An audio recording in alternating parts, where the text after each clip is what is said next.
Very good evening. आज के इस वीडियो में मैं आपके साथ डिस्कस करने वाला हूँ इलेक्ट्रो एनालिटिकल जो मेथड हैं उन पे कुछ मल्टीपल चॉइस क्वेश्चन। ये वीडियो थोड़ा लेंथी होने वाला है और इस वीडियो में मैं आपके साथ डिस्कस करने वाला हूँ 50 MCQ जो बेस्ड होंगे पोटेंशियोमेट्रिक टाइट्रेशन पे और पीएच मैट्रिक टाइट्रेशन पे और कंडक्टोमेट्रिक टाइट्रेशन पे इलेक्ट्रो एनालिटिकल मेथड और उसके टाइप के बारे में।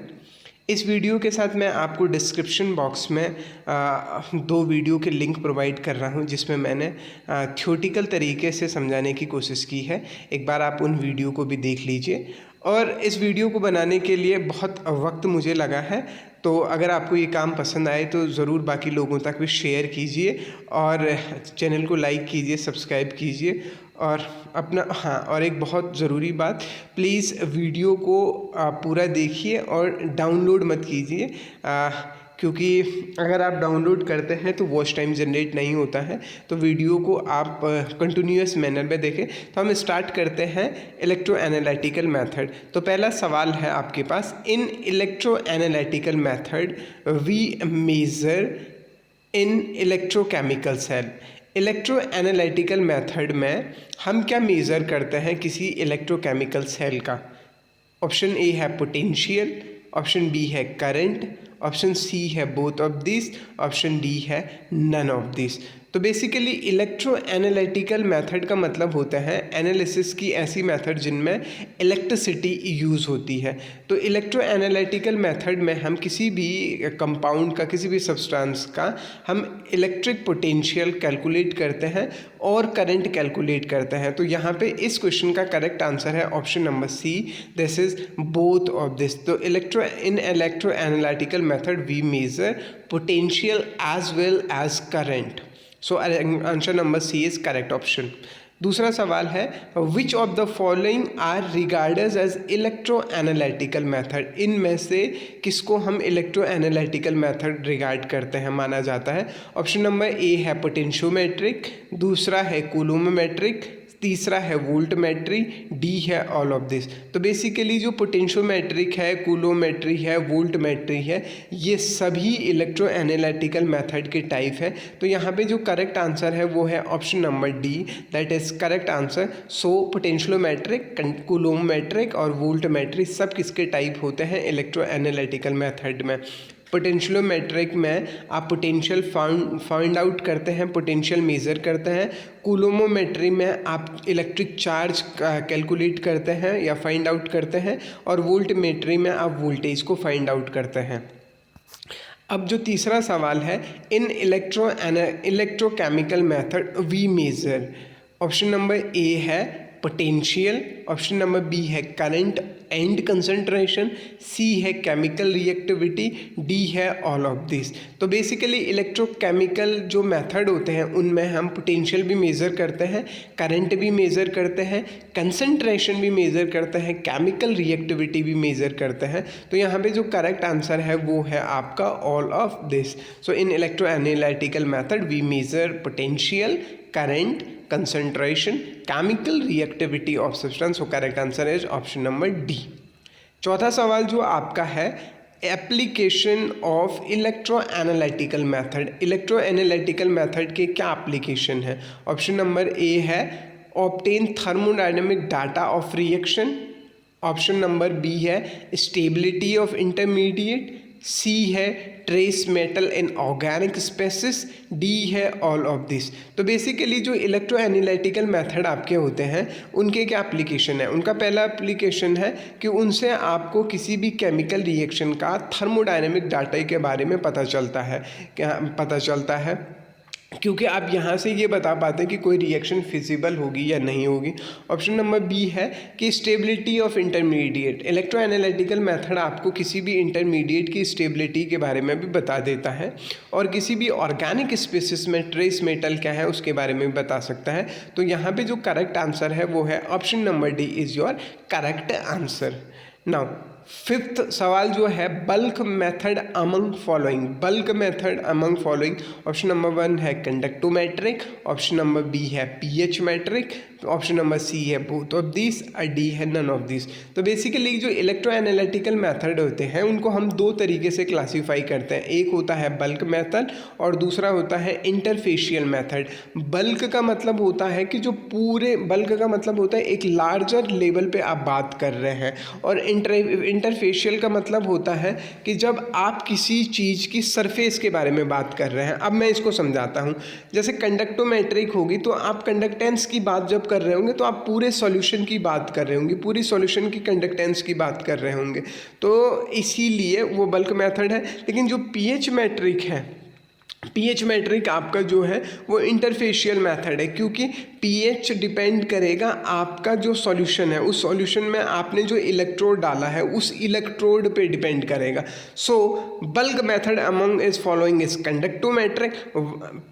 पांचवें का आंसर है option number A, that is conductometric. और ऑप्शन नंबर, क्वेश्चन नंबर जो छठवां है वो कह रहा है इंटरफेशियल मेथड अमंग फॉलोइंग, इनमें से कौन सा इंटरफेशियल मेथड है। तो कंडक्टोमेट्रिक तो बल्क है, पीएच मैट्रिक आपका कैसा मेथड है, इंटरफेशियल मेथड है। अब आते हैं अगले सवाल पे, क्वेश्चन नंबर सातवां।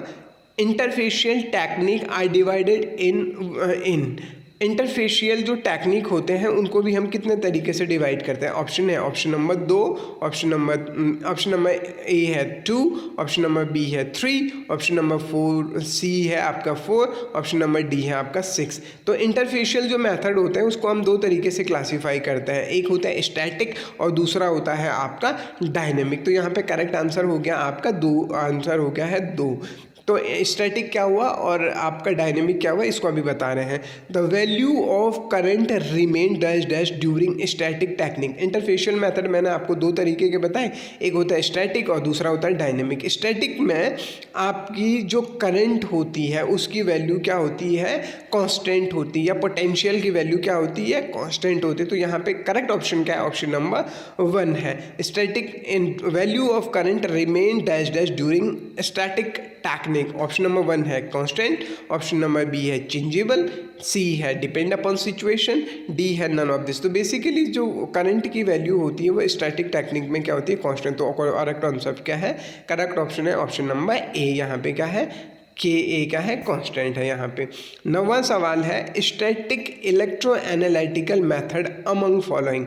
स्टैटिक उनमें से कौन सा है। ऑप्शन नंबर ए है वोल्ट मैट्रिक, दूसरा है पीएच मैट्रिक, तीसरा है पोटेंशियोमेट्रिक, डी है आपका कंडक्टोमेट्रिक। तो बेसिकली जो पोटेंशियोमेट्रिक होता है वो वहाँ पे वो आपका कैसा तरीका होता है, स्टैटिक मेथड के अंडर आता है, क्योंकि वहाँ पे पोटेंशियल आप क्या रखते हैं, potential being keep constant, potential को कांस्टेंट रखते हैं। तो यहाँ पे जो नौवें जो का करेक्ट आंसर है आपका वो है option number C.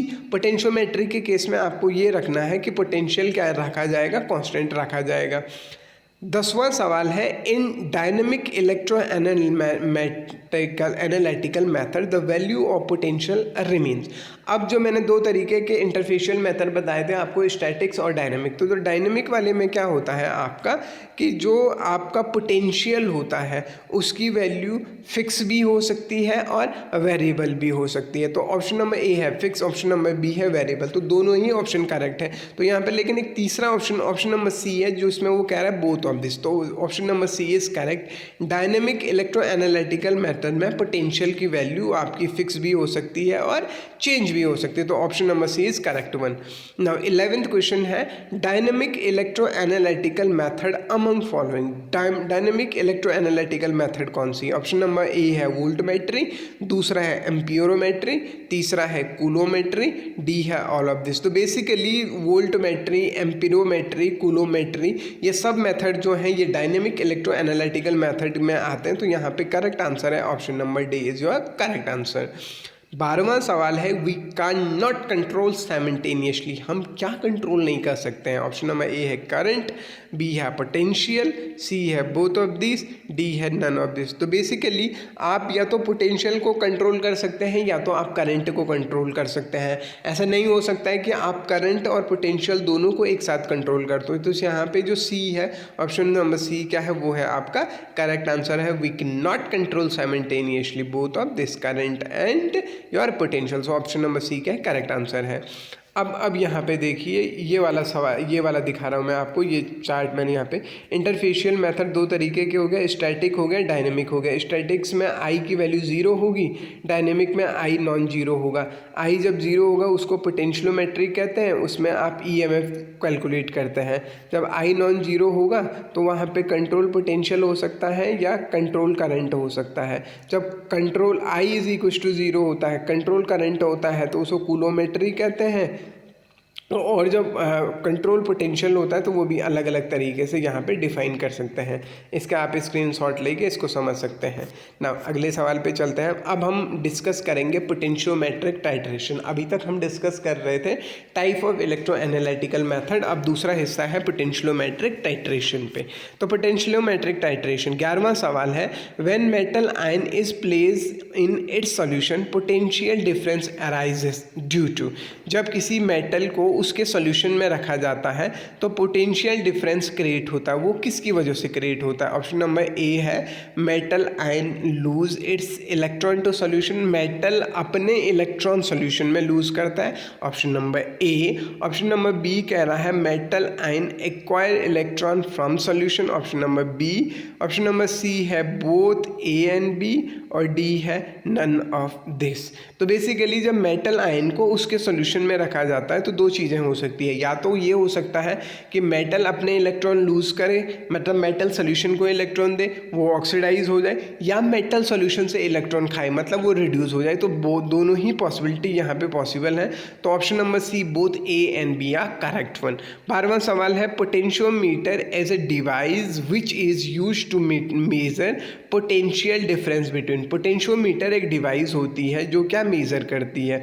Option number A है किसके बीच का पोटेंशियल डिफरेंस मेजर करती है? ऑप्शन नंबर ए है रेफरेंस इलेक्ट्रोड, बी है इंडिकेटर इलेक्ट्रोड, सी है both A and B, and D है ओनली बी। तो बेसिकली जो पोटेंशियोमीटर होता है वो आपका रेफरेंस इलेक्ट्रोड और इंडिकेटर इलेक्ट्रोड दोनों के बीच का पोटेंशियल डिफरेंस को क्या करता है?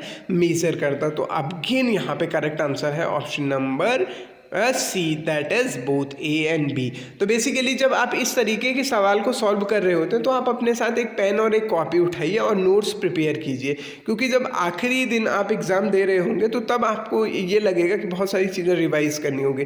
तो तब अब ये पॉसिबल नहीं है कि सब वीडियो को देख सकें, लेकिन आप एक नज़र, एक सरसरी नज़र उन सब नोट्स पे डाल सकते हैं। तो आप इस तरीके से भी इसको परफॉर्म कर सकते हैं। अब आते हैं 13वां सवाल, इंस्ट्रूमेंट शो इन फिगर। इस इंस्ट्रूमेंट में कौन सा इस फिगर में कौन सा इंस्ट्रूमेंट आपको दिखाया गया है? ऑप्शन नंबर 1 है पोटेंशियोमीटर, ऑप्शन नंबर बी है pH meter, option number C है वोल्ट मीटर, और ऑप्शन डी है ऑल ऑफ दिस। तो बेसिकली जो ये इंस्ट्रूमेंटेशन है यहाँ पे, ये गैल्वानिक ये आपका पोटेंशियोमीटर का क्या है? इंस्ट्रूमेंटेशन है। यहाँ पे 2 इलेक्ट्रोड हो गए हैं, उनको पोटेंशियोमीटर से कनेक्ट किया हुआ है और सॉल्ट ब्रिज लगाया गया है। तो ये हो गया है आपका ऑप्शन नंबर ए पोटेंशियोमीटर। 14वां सवाल पे आइए जी, electrode whose potential is known और fix is called reference electrode, indicator electrode, both of this और नन ऑफ दिस। तो बेसिकली 2 तरीके के इलेक्ट्रोड के बारे में हम पढ़ते हैं। तो पहला इलेक्ट्रोड वो होता है जिसका इलेक्ट्रोड पोटेंशियल आपको पहले से पता होता है, या जिसका इलेक्ट्रोड पोटेंशियल फिक्स होता है, उसको हम रेफरेंस इलेक्ट्रोड कहते हैं। तो यहाँ पे करेक्ट आंसर हो गया ऑप्शन नंबर ए, क्या हो गया? रेफरेंस इलेक्ट्रोड क्या हो गया? करेक्ट आंसर हो गया है। 15वां सवाल, electrode whose potential is unknown और वेरिएबल। ऐसा इलेक्ट्रोड जिसका पोटेंशियल अननोन हो या वेरिएबल हो उसको कहते हैं। ऑप्शन नंबर 1 है reference electrode, option number B है इंडिकेटर इलेक्ट्रोड, सी है बोथ ऑफ दिस, और डी है नन ऑफ दिस। तो भाई ऐसा इलेक्ट्रोड जिसका पोटेंशियल आपको पहले से पता होता है या जिसका इलेक्ट्रोड पोटेंशियल फिक्स होता है उसको हम क्या कहते हैं? रेफरेंस इलेक्ट्रोड कहते हैं। लेकिन ऐसा इलेक्ट्रोड जिसका पोटेंशियल आपको नहीं पता है या जिसका पोटेंशियल फिक्स नहीं होता है उसको हम इंडिकेटर इलेक्ट्रोड कहते हैं। तो पोटेंशियोमीटर में बेसिकली 2 तरीके के इलेक्ट्रोड होते हैं। एक रेफरेंस इलेक्ट्रोड होता है जिसका पोटेंशियल आपको पता होता है या जिसका पोटेंशियल फिक्स होता है, और दूसरा होता है आपका ये इंडिकेटर इलेक्ट्रोड, जिसका पोटेंशियल आपको पता नहीं होता या जिसका पोटेंशियल वेरी करते रहते हैं। तो यहाँ पे करेक्ट आंसर क्या हो गया 15 का, option number B is correct option. Now 16वां सवाल है, रेफरेंस इलेक्ट्रोड अमंग फॉलोइंग, इनमें से कौन सा रेफरेंस इलेक्ट्रोड है? ऑप्शन नंबर 1 है C stand for standard hydrogen electrode, दूसरा है कैलुमल इलेक्ट्रोड, सी है सिल्वर क्लोराइड इलेक्ट्रोड और डी है ऑल ऑफ दिस। तो बेसिकली जब पोटेंशियोमीट्रिक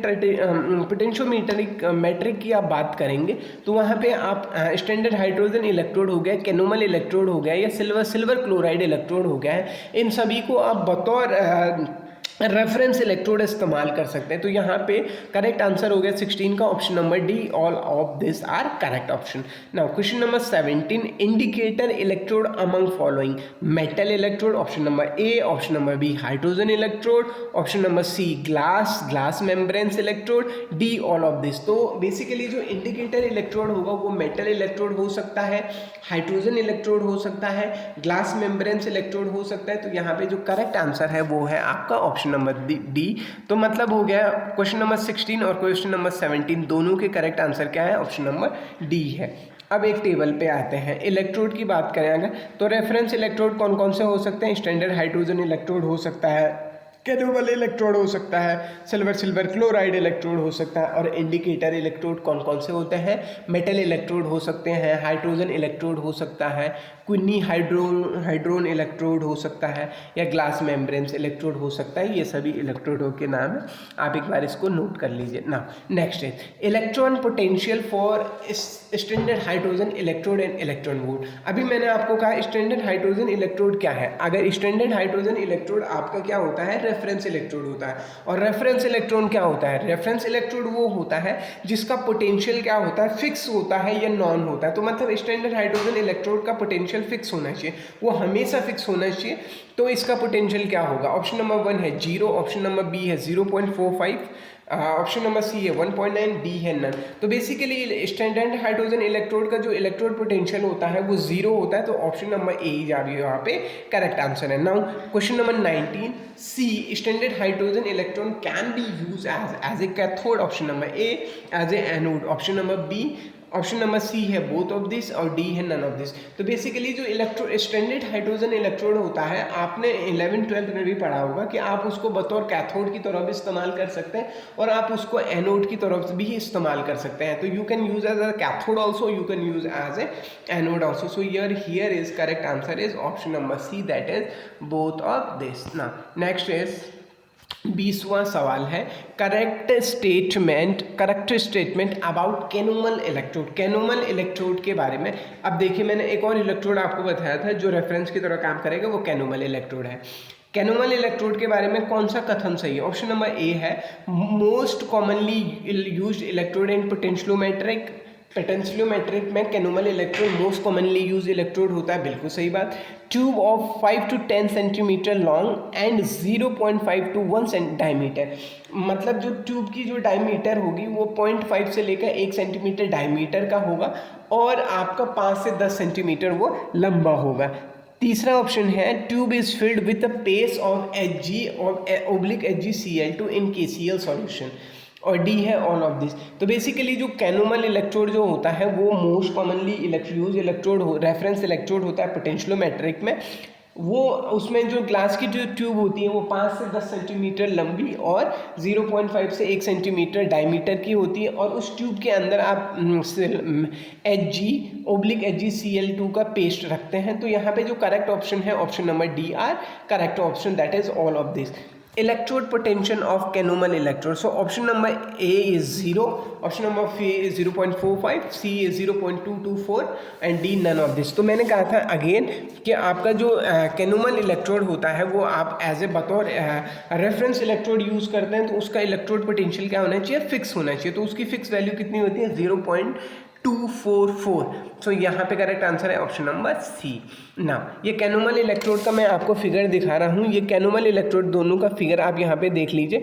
यहाँ पे पहले इस वाली साइड पे आते हैं। अगर मैं लेफ्ट हैंड साइड पे आ रहा हूँ, एक ग्लास की ट्यूब है। ये ट्यूब की लेंथ कितनी होगी? 5 to 10 सेंटीमीटर होगी और उसके अंदर का रखा होगा आपका AgCl2 का पेस्ट होगा और वहाँ पे प्लेटिनियम वायर को डिप किया जाता है। ये यहाँ पे कैनोमल इलेक्ट्रोड के बारे में दिखाया गया है। इसमें मतलब देख के आपको समझ में आ जाना चाहिए। Now next question is electrode potential of AgAgCl electrode. मैंने 3 तरीके के डिफरेंस इलेक्ट्रोड आपको बताए थे, स्टैंडर्ड हाइड्रोजन इलेक्ट्रोड, कैनोमन इलेक्ट्रोड और तीसरा कौन सा है? Silver chloride electrode. तो सिल्वर क्लोराइड इलेक्ट्रोड के बारे में देखिए, वो पूछ रहा है कि सिल्वर क्लोराइड इलेक्ट्रोड जो होता है उसका इलेक्ट्रोड पोटेंशियल कितना होता है। ऑप्शन नंबर 1 है 0, ऑप्शन नंबर बी है 0.119, सी है 0.224 और डी है नन। तो यहाँ पे देखिए 0 तो स्टैंडर्ड हाइड्रोजन इलेक्ट्रोड का होता है, 0.244 जो होता है वो कैनोमल इलेक्ट्रोड का होता है, तो 0.199 किसका होगा? सिल्वर क्लोराइड इलेक्ट्रोड का होगा। तो correct answer is option number B.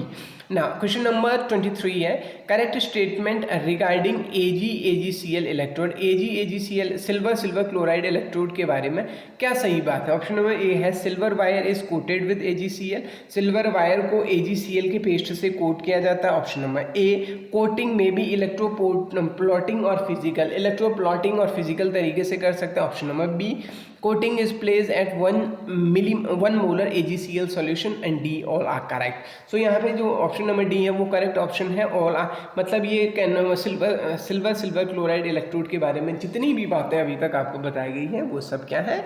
सही है। Option number D is correct. Now ये सिल्वर क्लोराइड हो गया है। यहाँ पे आपके पास सिल्वर वायर होगी, सिल्वर की वायर है, उसे AgCl से क्या किया गया है?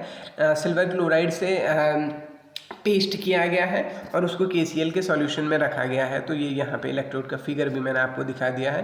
नाउ नेक्स्ट सवाल है inert indicator are generally made. अब इंडिकेटर, अभी तक तो जिसकी बात हो रही थी वो रेफरेंस इलेक्ट्रोड की बात हो रही थी और अब बात होगी इंडिकेटर इलेक्ट्रोड के बारे में। तो सो बेसिकली जो इनेट इंडिकेटर इलेक्ट्रोड होते हैं उनको बनाया जाता है, किससे बनाया जाता है? ऑप्शन नंबर ए है प्लेटिनियम, ऑप्शन नंबर बी है गोल्ड, सी है कार्बन, डी है ऑल ऑफ दिस।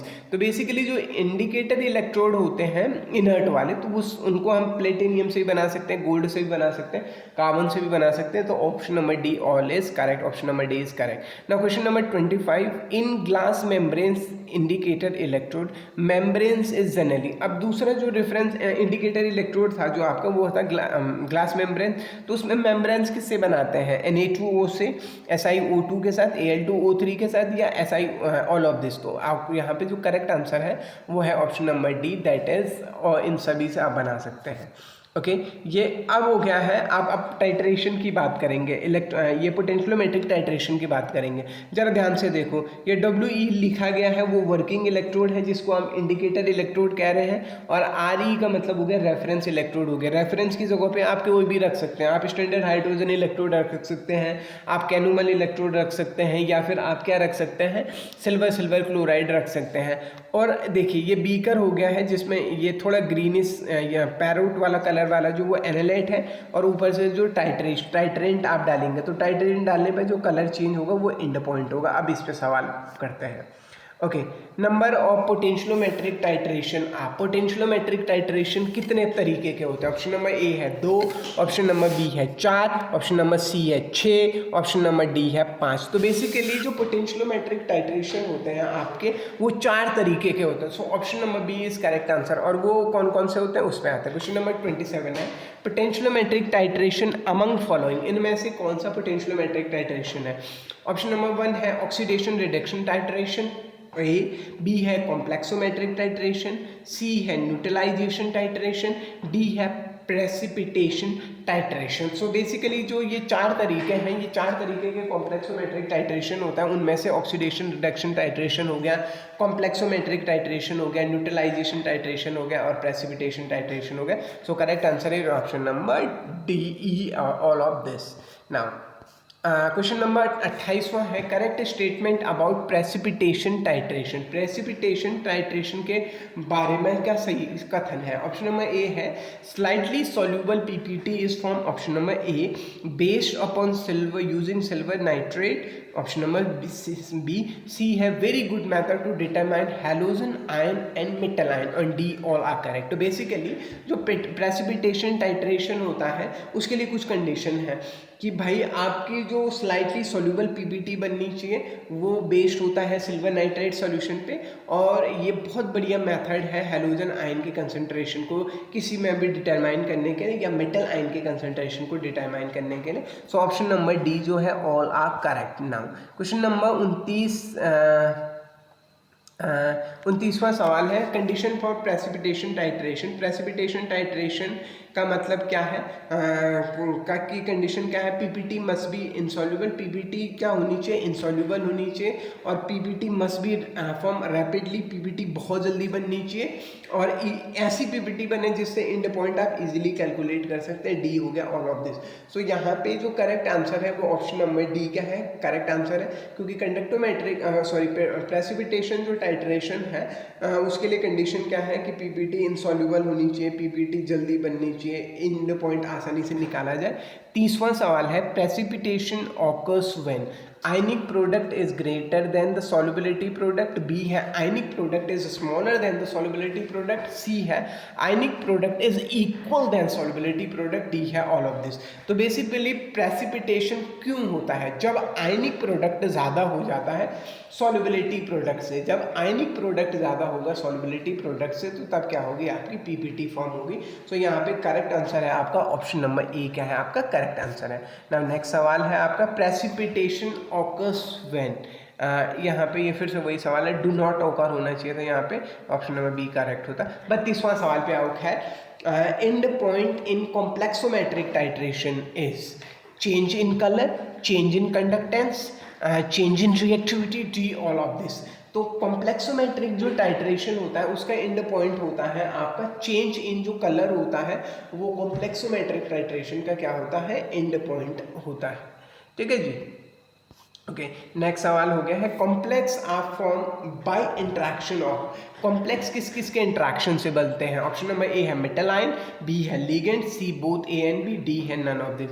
तो बेसिकली जो कॉम्प्लेक्स होते हैं वो किसके इंट्रैक्शन से बनते हैं? मेटल आयन और लिगेंड के इंट्रैक्शन से कॉम्प्लेक्स बनते हैं। तो यहाँ पे जो करेक्ट आंसर है ऑप्शन नंबर सी क्या है? वो करेक्ट आंसर है both A and B.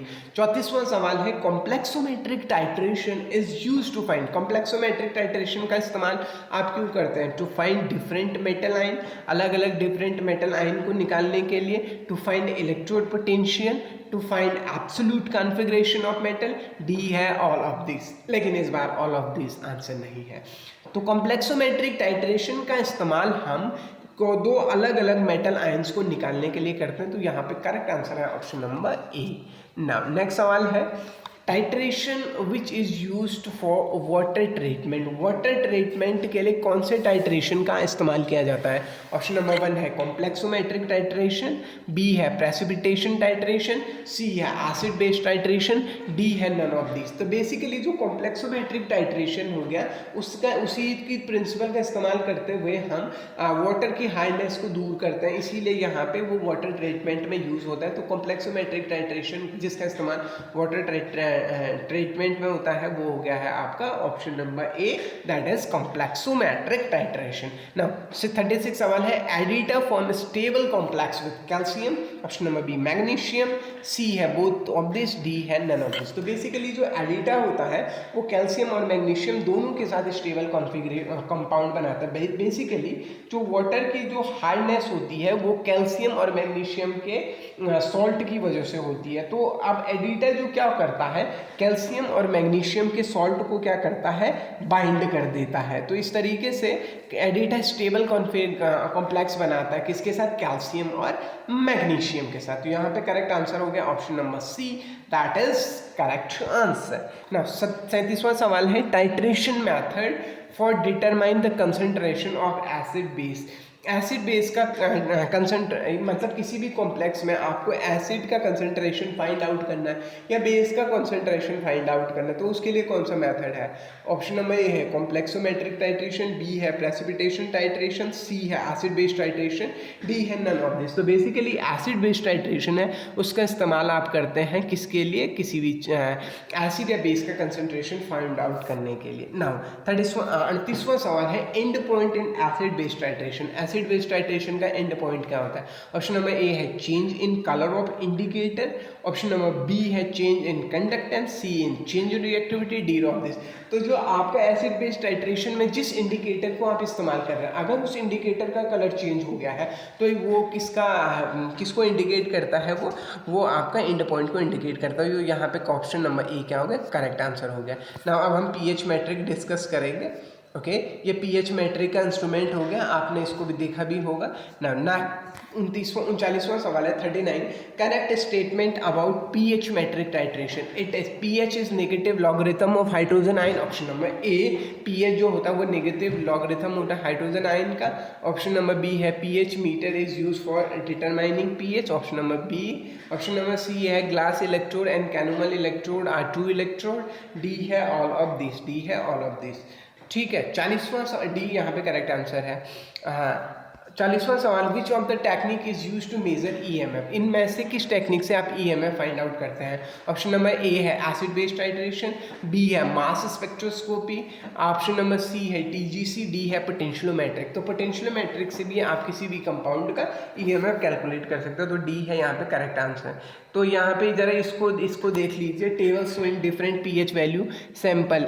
Juice की पीएच वैल्यू होती है 1.5 से 3.5 तक, लेमन जूस होता है पीएच होता है 2, थम्स अप होता है 2.68, एप्पी फ्रीज होता है 3.58, मिल्क होता है 6.7। ये याद रखो रे, मिल्क होता है 6.7, आरओ ड्रिंकिंग वाटर 7.02, ब्लड होता है 7.35 से लेकर 7.45, distil water 7.42, normal tape water 7.45, pound water 8.24। जरा ये पीएच हो गया है, इस पीएच को जरा लिख लीजिए भाई। यहाँ से अगर कोई एमसीक्यू पूछ लिया तो तब मत बोलना कि भाई बताया नहीं था, ये जरा देख लीजिए। ओके, अब आप देखते हैं हम ये पीएच मीटर का इंस्ट्रूमेंटेशन है। नाउ अब आते हैं 41वां सवाल, which part of the cell is responsible to between two solution that allow the movement of current from the ionic charge. अब ये पूछ रहा है कि सेल का कौन सा पार्ट रिस्पॉन्सिबल होता है कि जिसकी वजह से करंट फ्लो होती है? Electrode, option number A, B platinum foil, C salt bridge, D none of this. तो बेसिकली सॉल्ट ब्रिज का बहुत ज़्यादा रोल है। सॉल्ट ब्रिज की वजह से ही क्या हो सकता है, दोनों जो इलेक्ट्रोड होते हैं उनमें, देखो भाई, इलेक्ट्रोड तो current generate, potential difference generate करता है, लेकिन वो मूव किसकी वजह से करता है? वो सॉल्ट ब्रिज की वजह से मूव करता है। तो यहाँ पे करेक्ट आंसर है ऑप्शन नंबर सी। 42वां सवाल है, in hydrogen electrode which material are using plotting platinum foil. Platinum foil को कोट करने के लिए, लपेटने के लिए किसका इस्तेमाल करता है? ऑप्शन नंबर 1 है प्लेटिनियम, बी है कॉपर, सी है प्लेटिनियम बी ब्लैक, डी है iron. So option number C platinum black is correct answer. Now 23वां सवाल है 43वां, which is disadvantage of hydrogen electrode. Hydrogen electrode का डिसएडवांटेज क्या है? It is primary reference standard against which potential of other electrode is measure. ये बिल्कुल सही बात है कि भाई हाइड्रोजन इलेक्ट्रोड को आप एज ए स्टैंडर्ड यूज़ करते हैं, और हाइड्रोजन इलेक्ट्रोड की कंपैरिजन में आप पीएच कैलकुलेट करते हैं। ऑप्शन नंबर बी है exhibit no salt error use in entire pH range, वहाँ पे कोई एरर आती नहीं है। ऑप्शन नंबर सी है use as reference electron when dipped with standard solution, indicated electron dip in sample solution. भाई आप इसको सैंपल की तरह भी इस्तेमाल कर सकते हैं, स्टैंडर्ड की तरह। तो पहले 3 ऑप्शन जो है वो करेक्ट आंसर है। ऑप्शन नंबर डी जो है वो इनकरेक्ट है यहाँ पे। ओके, नाउ 44 सवाल थे, all of the following statement are correct regarding potentiometric titration except. Potentiometric titration के बारे में कौन सा स्टेटमेंट गलत है? ऑप्शन नंबर ए है they are suitable for colour और टर्बिड रिएक्शन, ये बिल्कुल सही बात है। The EMF of the cell is 0 at equivalent point, नहीं, ये गलत बात है। इक्विवेलेंट पॉइंट पे ईएमएफ 0 होने का कोई मतलब ही नहीं है। ऑप्शन नंबर सी है they are not suitable for analysing dilute solution less than 0.01 molar, ये बिल्कुल सही बात है। लिक्विड जंक्शन पर यहाँ पे ऑप्शन नंबर बी का है, गलत है। ओके 45 सवाल है, in electrochemical cell metal process into ion at cathode anode salt is no oxidation reduction. देखो भाई इलेक्ट्रोकेमिकल सेल में मेटल आयन कहाँ पास होता है, कैथोड पे पास होता है, ऑप्शन नंबर ए करेक्ट है। 46वां सवाल है, standard hydrogen electrode can not be easily prepared, does not go reduction, indicator electrode और ऑल ऑफ दिस। इसका क्या आंसर है वो आपको मुझे बताना है 46 का। ओके 47 है 47 है reference electrode that thermally more stable, calomel electrode, option number B silver electron, दो सी है both are equally stable, D है बोथ आर अनस्टेबल। बेसिकली जो सिल्वर क्लोराइड जो इलेक्ट्रोड होता है वो मोर स्टेबल होता है thermally in comparison of calomel electrode, so correct answer is option number B. 48वां सवाल है, volt metric belong to group of electrochemical state method, transient method. वोल्टमेट्री जो होता है वो ट्रांजिस्ट मेथड होता है, option number B correct answer है। 49 पे ion selective potentiometric involve measurement of electrode potential as zero current, B है ये करेक्ट। एक ऑप्शन नंबर बी है measurement of electrode potential as a function of volume of titration as zero current, measurement of current as a function of volume of titration at constant potential, addition of. इसका आंसर आप मुझे बताइए comment करके, जरा screenshot ले लीजिए, बहुत थक गए हम। 50वां सवाल आते हैं, तो operational definition of pH valid for range. भाई देखो पीएच के रेंज क्या होता है, आप 0 से 14 कहते हैं, लेकिन जो डिफाइन करता है जो यूज ऑपरेशनल जो होता है वो कितना होता है, 4 से 10, 2 से 12, 2 से 10, 4 से 12। तो 2 से 12 की जो रेंज होती है उस रेंज में उसका ज़्यादा इस्तेमाल, तो करेक्ट आंसर है ऑप्शन नंबर बी।